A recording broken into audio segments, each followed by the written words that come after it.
Hello everyone and welcome to Victoria's Cantina.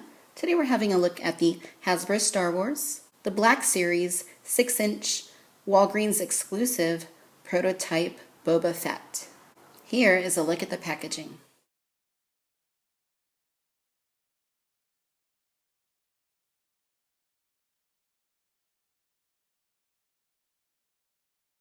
Alright y'all, so this guy's been out for a while. Admittedly, I never found him at retail.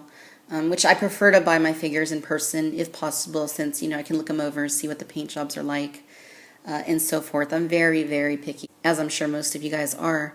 But I finally broke down and got him online. A lot of y'all have done some really, really good videos on this guy already.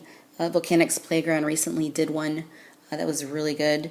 So I don't have a whole lot I can really add for you guys, but I'll do my best to give him an unbiased review. So as you can see here, it's a really nicely done sculpt. It's based off the original 6-inch Boba Fett figure.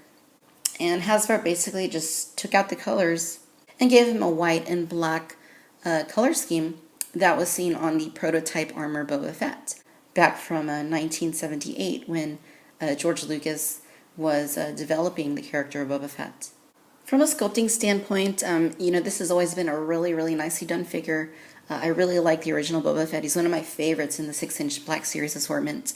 And the coloring on this guy looks quite nice. It's clean. As you might expect, this guy does come with the same exact accessories that the previous Boba had, and we will look at those momentarily. Give you a bit of a close-up of the helmet. So there you are, prototype Boba Fett. It looks pretty clean. I mean, it doesn't look like they filled in the black all the way inside his visor, but it's pretty good. A little bit of metallic silver there on his antenna. A little bit of black at the top. The rocket also has some silver deco on it. And it looks quite good. And, like with the original, yep, it does come off. You got the little hole there. And then you got the little peg there. And as you might imagine, just goes in. So that's that. Looks just as good as the original, but, with the new coloring. So not a whole lot I can really add there. I mean, it looks good. It looks as it should, but even though it isn't 100% faithful to the source material. Boba's cape is also quite nice. It seems to look similar to the original except for the coloring, though I do find that the original has more of a paper mache type feel to it. This one is a lot softer and more, polyester-like. In the way of articulation, just like with our previous Boba, you get a ball joint here at the head with a really nice range of movement. You get ball joints at the shoulders.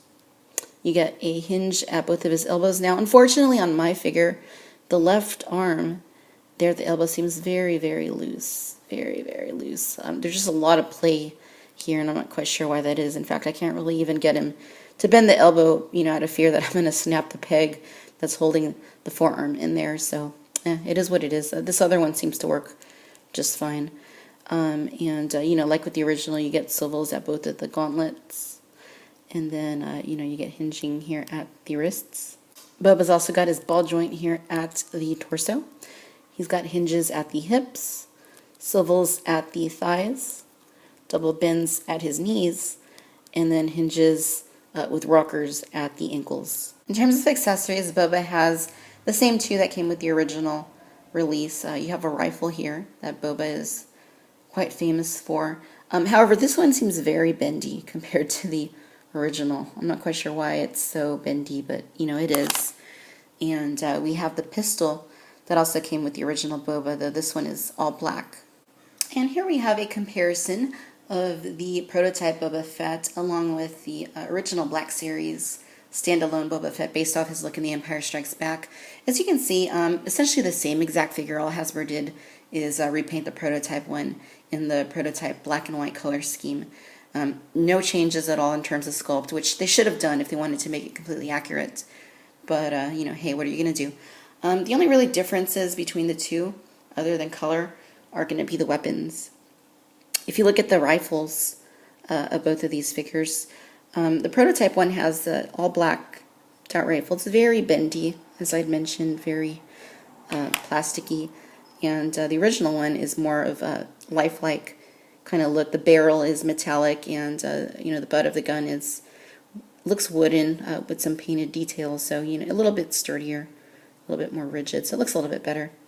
The two pistols are also different. You get an all blacked out pistol for the prototype Boba, and then for the regular Boba you have a more detailed one.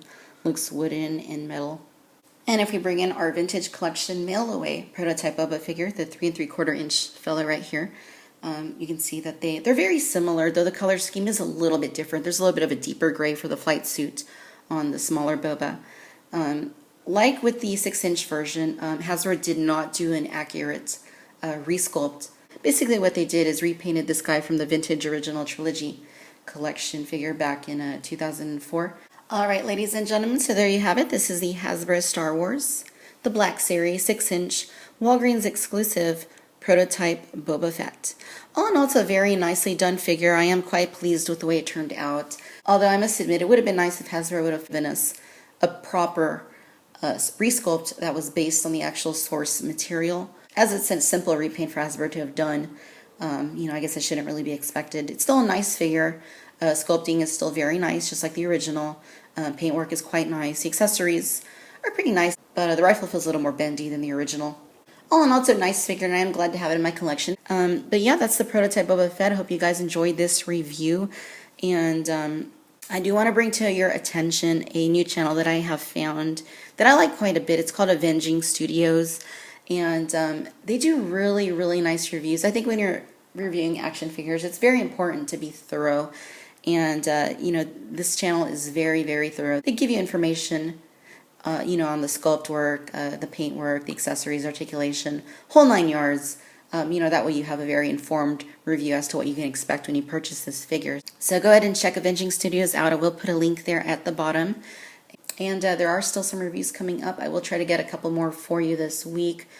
Some new Star Wars Saga Legends and some other stuff that I will have in the forthcoming weeks. There's a lot to review, so stay tuned.